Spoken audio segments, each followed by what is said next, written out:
और यहाँ पे भी बहुत सारे बैठे। Next speaker is Ravangana Nursery. Sir organiser sir RSS He का will जो प्रमुख speak है। in Bodo. इसके बाद आप ही। धन्यवाद सर। मैं बोडो में बोलना चाहूँगा।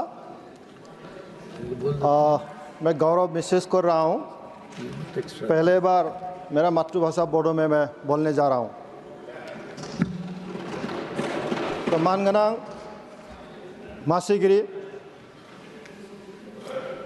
मैयानिफ्राय दिनैसिम साननैनि हाबाफारि लानानै भारतनि संबिधाननि 75 बोसोर जे दावबायनाय थासारि बेखौ लानानै सावरायनाया सोलिगासिनो दङ। बेवहाय बाहागो लानो आंखौ खाबु होनायनि थाखाय आं मानगोनां नोंथांनिसिम साबायखर बावो। मानगोनां चेयारमेन नोंथां,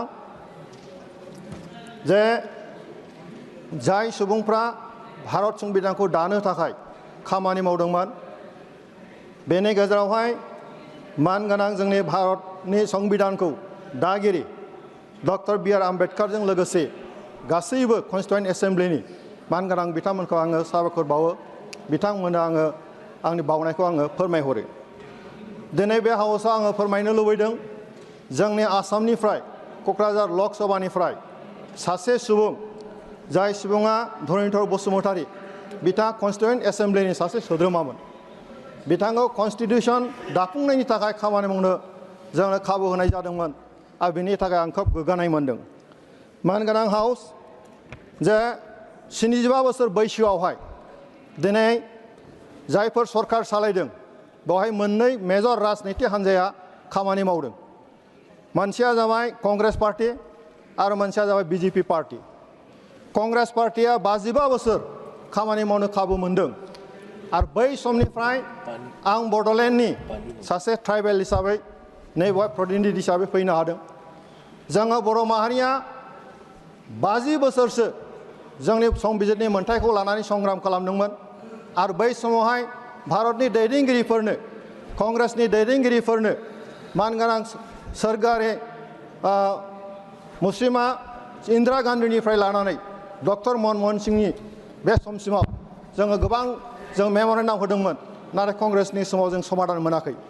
नाथाय आं साबायखर बावगोन जोंनि भारतनि आगुनि गाहाय मन्त्रि मानगोनां रुंसारि अटल बिहारी वाजपेयी, आगुनि deputy prime minister LK. Advani बिथांमोननि दैदेननायाव जोंनि बर'फोरनि रावा HCDL आव हाबनो थाखाय जों खाबु मोनदों आरो बिथांमोननि दिननिफ्रायनो जोंनि बर'फोरनि जे जेंना बे सुस्रांनायनि खामानिया जागायजेनदों। 2003 मायथाइयाव एल.के. आडवाणी बिथांनि दैदेननायाव गिबि खेबनि थाखाय 6 शिड्यूलनि सिङावहाय जोंनि बर'फोरनि जेंनाखौ सुफुंनो थाखाय बेवहाय एकर्ड खालामनाय जादों।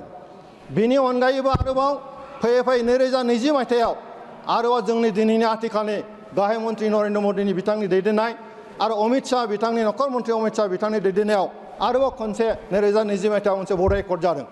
बे बड' एकर्डनि गेजेरजों बर'फोरनि जेंनाया दिनै जोबनायनि लामायावहाय। दा बे थासारिनि थाखाय गासैबो जोंनि बर' माहारिया दिनै मानगोनां नरेन्द्र मदिनि फारसे जोंहा अननाय दं, सिबिनाय दं आरो मोनसे फोथायनाय दङ जे बिजेपिनि दैदेननायाव दिनैहाय भारत सरकारा जोंनि ट्राइबेलफोरनि फारसे दिनै खामानि मावगासिनो दङ आरो बुंनो थाङोब्ला बड' एकर्डआ नर्थ इस्टल' नङा, गासै हादरावनो बे सुक्तिया जोंनि सोमावसारारि हान्जाफोरनि थाखाय मोनसे मोजां थासारि दिनै लाबोदों। जे सुक्तिखौ फल' खालामनानै दिनै गोबां जोंनि माखासे आन्दलनकारिफ्रा दिनैहाय मेइन स्ट्रिमजों जगाजग जादों, सुक्ति जादों आरो गोजोन थासारिया जोंनि गेजेराव फैदों। दिनैहाय बे बड'लेण्डनि सुक्तिनि गेजेरजों ओनसोलाव गोजोन थासारि फैबाय। ओंखायनो दिनै आथिखालाव जोंनि बर' माहारिया बड'लेण्ड ओनसोलनि आइएफआ रायजो राजाफ्रा दिनै जों गोजोनखौ मोनबाय आरो बियो जानो हादों नरेन्द्र मदि बिथांनि दैदेननायाव, मानगोनां अमित शाह बिथांनि दैदेननायाव। आरो बिनि थाखाय जों रोजा रोजा साबायखर बावो। मानगोनां हाउस, बे बाथ्राखौ आं फोरमायनो लुबैदों जे जोङो गोबां सम आन्दलनजों जोङो फैनाय मोनसे हारि। जोंनि राजखान्थि मोन्थाय, जोंनि सोलोंथाइ मोन्थाय, जोंनि राजखान्थिनि मोन्थायखौ लानानै जों आन्दलन खालामबोदोंमोन। नाथाय बे आन्दलनखौ जोंनि थांनाय समनि कंग्रेस सरकारा खुनुदिन गोसो होआखैमोन, सुस्रांनायनि खामानि मावाखैमोन।